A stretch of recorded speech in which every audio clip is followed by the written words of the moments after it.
চিন্তা করুন, এমন একটা অবস্থা যেখানে মশার চেয়ে ইঁদুর বেশি। বিড়াল ইঁদুর দেখে পালায়, আর ইঁদুরে কুকুরে মারামারি করে। এমনটাই হয়েছিল জার্মানির হ্যামিলন শহরে। ইঁদুরের যন্ত্রণায় মানুষের জীবন অতিষ্ঠ হয়ে উঠেছিল। ইঁদুর থেকে বাঁচতে শহরের মানুষ মেয়রকে গিয়ে ধরল, কিন্তু বেচারা মেয়র কি করবে, তারও তো একই অবস্থা। এমন সময় রক্ষাকর্তা হিসেবে আবির্ভূত হলো এক বাঁশিওয়ালা। সে এত সুন্দর বাঁশি বাজাতো যেটা শুনলে মানুষ, পশু, পাখি সবাই মুগ্ধ হয়ে যেত। সে মেয়রের সাথে চুক্তি করলো, শহর থেকে সে সব ইঁদুর তাড়িয়ে দেবে, বিনিময়ে তাকে 1000 স্বর্ণমুদ্রা দিতে হবে। মেয়র রাজি হয়, না হয়ে উপায়ও নেই। তখন বাঁশিওয়ালা বাঁশি বাজাতে বাজাতে হ্যামিলনের রাস্তায় হাঁটা শুরু করে। বাঁশির সুর শুনে মন্ত্রমুগ্ধের মতো সব ইঁদুর তার পিছু নিতে শুরু করে।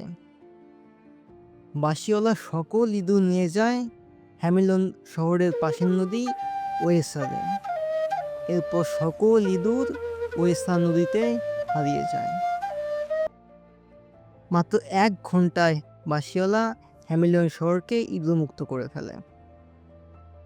কিন্তু যখন পারিশ্রমিক নেওয়ার সময় আসলো, ধূর্ত আর লোভী মেয়র 1000 স্বর্ণমুদ্রা দেওয়ার কথা অস্বীকার করল। 10টি স্বর্ণমুদ্রা দিয়ে বলল, তোমার কাজের জন্য এর থেকে বেশি দেওয়া সম্ভব না। শহরের আর কেউই বাঁশিওয়ালা হয়ে কিছু বলল না। প্রতিজ্ঞা ভঙ্গ করায় বাঁশিওয়ালা পুরো শহরবাসীর উপর ক্ষুব্ধ হলো। এবার সে তার বাঁশিতে এমন সুর তুলল যে হ্যামিলন শহরের সমস্ত বাচ্চারা সম্মোহিত হয়ে পড়ল। তারা এবার ইঁদুরের মতো তার পিছে হাঁটা শুরু করলো। বাঁশির সুরে সবাই এতটা সম্মোহিত হয়ে পড়ছিল যে না পারছিল তারা নিজেদের নাড়াতে, না পারছিল বাচ্চাদের থামাতে। সবার সামনে দিয়ে বাচ্চাদের নিয়ে সে একটা গুহার মাঝে হারিয়ে যায়, আর পিছনে হাহাকার করতে থাকে সমস্ত শহরের সন্তানহারা বাবা মা।